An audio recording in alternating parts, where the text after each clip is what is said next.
Gusto niyo bang malaman kung ano ang sitwasyon at papaano makahanap ng work sa Paris?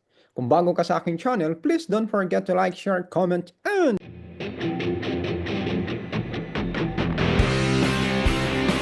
subscribe para updated ka sa mga upcoming videos natin. At huwag kaligtang hampasin ang notification bell. Tamang narito mga kaibigan dahil na rin po sa ating mga viewers as gusto rin nilang malaman kung ano po ang maging sitwasyon kung sila po ay sakali mag-apply sa ibang bansa katulad ng France, particularly sa Paris. Babalikan po natin ang kwento ng mag-asawa na ating nakilala roon. Ito lamang ay highlights ng aking interview sa kanila. Kung gusto niyo mapanood ang kabuuan, ililink ko po rito yung buong interview. Panoorin po natin at matuto tayo kung gaano rin kaganda magtrabaho sa Paris. Tara. Paano kayo nakarating dito? Bakit Paris? Hindi sa ibang country kayo nagpunta sa Europa? Napakagandang tanong yan kasi alam mo, nung una kong lipad is sa Poland ako pumunta. Pero napakahirap ng buhay doon. May nagsabi sa akin, ang pinaka-the best na puntahan ay ang Paris, France. Marami kang perang maiipon doon. Kaya ito ang pinuntahan namin. Ako naman, from Pilipinas to Italy, Milan. So hindi ako nag-direct dito. So nagstay ako sa Milan ng 4 years and then dito ay lumipat ako kasi sabi nila maganda yung opportunity dito. Which is okay naman at full-time ang aking trabaho. Pagdating niyo dito, may trabaho kayo kaagad or ano nangyari? Mahirap, alam nyo sa totoo lang sa mga babae, madaling makahanap. Isang araw lang meron ka ng trabaho sa babae dito. Pero yung lalaki kasi, ang mga amo, alam naman natin na ang gusto nila babae, lalo na sa mga anak nila, ang pinagkakatiwalaan ng babae. Sa lalaki, merong iilan kung halimbawa, may asyota ka dito, may kakilala kang babae, sila yung nagre-refer. Hindi, sabihin na nating mga kaibigan, mga ganon, malalapit sa'yo, sila yung nagre-refer. Pero yung ikaw mismo maghahanap sa sarili mo, medyo mahirap. Okay. Yan. 2 months after kong matagpuan ng aking napakabait na employer, na Okay. tinuring talaga akong na kapamilya. So, tama nga yung sabi niya, napakahirap. Para sa akin, sa experience ko, madali. Kasi in 2 months lang meron na akong full-time job. Full-time? Yes, So pag sinabing full-time ito yung 8 oras. Yes, actually 9 hours ako from 9 to 6. At alam nyo ba, ang aking trabaho ay alagaan lang aking, kasi medyo may edad na 80 and 77. And may 2 akong aso. So 'di ba, napaka-cute na dogs. So sobrang blessed ko na natagpuan ko sila.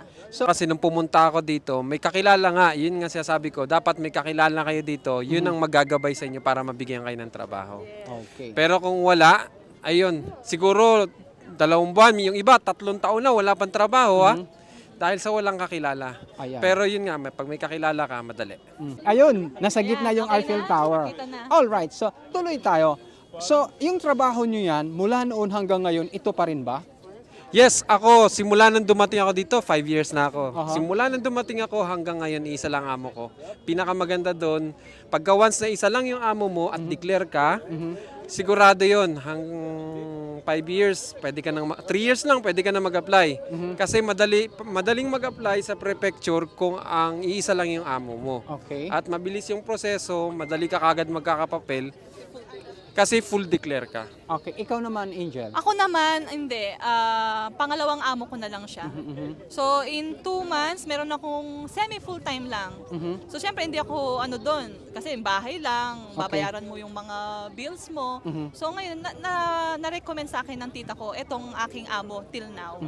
Bali, na ako sa kanya, 6 years. Sa Pilipinas ba, ano mga trabaho natin noon? Ako, nung nasa Pilipinas ako, alam niyo naman yung buhay sa atin, mahirap lang. Promodizer, factory worker, mga ganon, sales clerk sa mga Jollibee, McDo, mga ganon, etc. Mahirap buhay doon, magkano lang kinikita ko. So, Okay. naghangad ako. Una kong pinuntahan pala Taiwan. Ay, Taiwan. So, after ng Taiwan, nagbalak ako, sabi ko baka maganda sa Europe. Di trinay ko, pumunta ka ng Poland.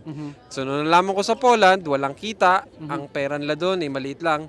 Sabi ko, maghanap ako ng iba. Nagtanong-tanong ako, ayan, sa awan ng Diyos.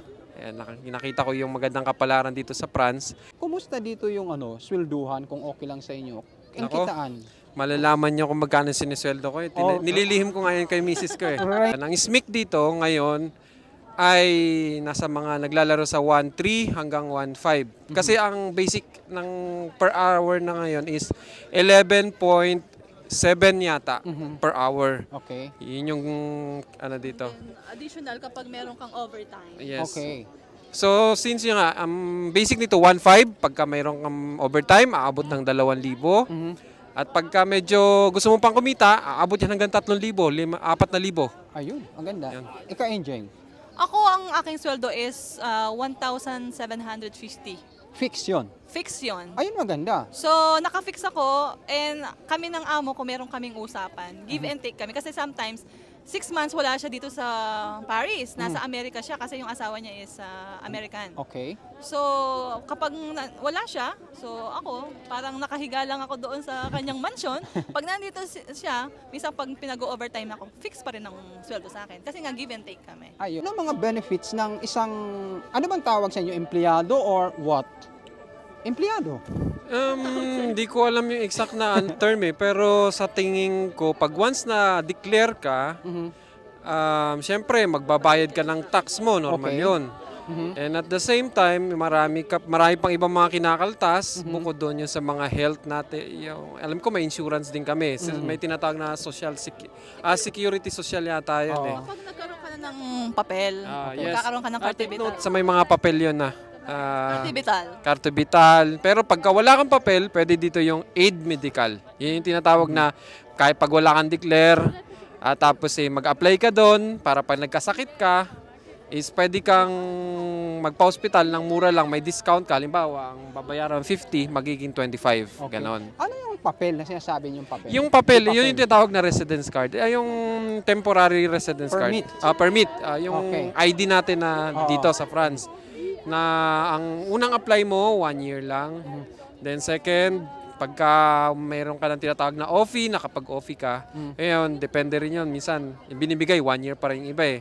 Pero yung iba, binibigyan na rin ng 4 years na agad. Okay. Tapos sunod, 4 years again. Ah, Tapos kung gusto mo naman, para mas mag-apply ka ng 10 years, pero kailangan nun, marunong ka na magsalita. May ADO na yun, tinatawag nun, ADO.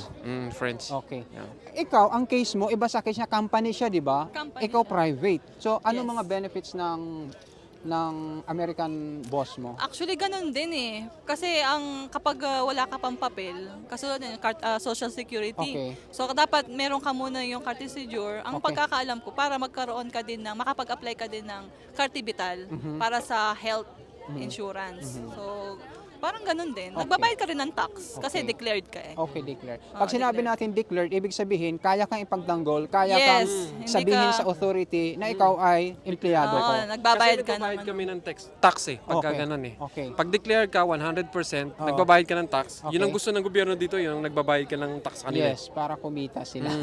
Doon sila kumukuha ng kanilang pwedeng ipagawa ng kung ano dito eh. Kaya ang ganda ng Paris eh. Kaya nga after 24 months, 24 months na declared ka, and then 3 years na nandito ka, nasa France, pwede ka na mag-apply ng residence mo. Ayun. So, yun. Yan. Bago natin pag-usapan yung love life ninyo, gusto ko lang itanong, mayroon ba kayong naalalang mga challenges dito na medyo tumulo ang luha mo, Angel? Ikaw naman, Adriel, nanuntok ka sa dingding, sa galit mo dahil sa hirap? Wala namang ganong kalalim, pero mararanasan mo talaga yung hirap, lalo na yung mga panahon na gusto mo magpahinga. Okay? Tapos syempre yung amo mo kailangan magtrabaho. Napakahirap yung papasok ka sa trabaho tapos may sakit ka. Ayun. Okay. Ayan, 'di ba? So, yun tiis-tiis lang and at the same time pagka alam mo naman pagka tinis mo, ibig sabihin may kita ka naman doon may pera naman yun after noon eh. So, wala namang regret, okay lang. So walang masyadong Walang inda. malalim, okay lang yan. Ikaw, Angel, meron bang time na lumuha ka? Sobra. Actually, araw-araw. Bakit? Kasi siyempre malayo ko sa anak ko, si Okay. Gabriel. Hello, Okay. anak. Ayan, batiin mo So si siyempre, 'di ba, yung homesick mo, parang naapektuhan din sometimes yung trabaho mo. Okay. Kaya nga ako, meron akong sideline na business. Okay. Kasi